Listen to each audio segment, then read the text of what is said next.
Okay, so this is a dead simple one. Bit difficult at first, but it's fun to have a go at. You can hold on to something while you do it and just get used to it. You can have a PVC pipe or a couple.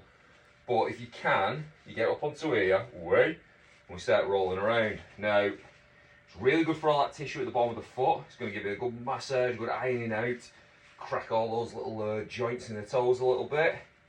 It's going to start to develop your nervous system, your ability to balance, just that ability to correct your weight. And if you start, doing a bit of that, a little bit of marching, he says, and if you can get yourself a bit more central, you might be able to do, he says, like a longer one.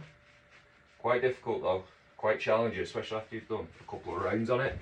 But if you have things, like that to hold on to, it's going to help. Now, balance is one of them things, it can be as simple as just that, just standing on one leg, close your eyes, that's a great place to start. If you're injured, you're in pain.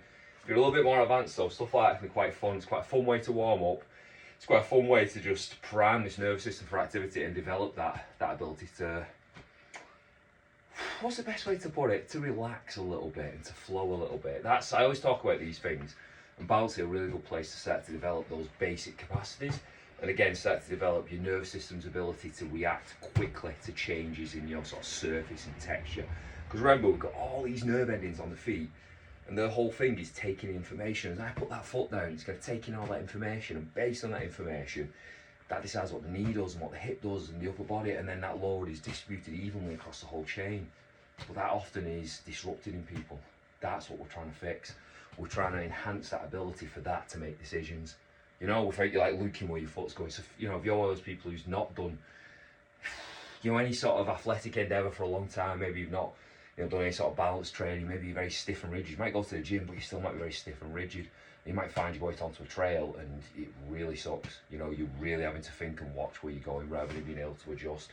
Because ultimately, I'm thinking of a football player. He can't be looking what his foot's doing and where it's going. He's just got to go. He's got to trust that information coming in from that limb and from that foot. He's got to trust it. He's got faith in it, and it's got to have a real high degree of variability and flexibility. He needs to be able to react very quickly to changes in surface pressure, angles, all these things, otherwise you're going to get hurt.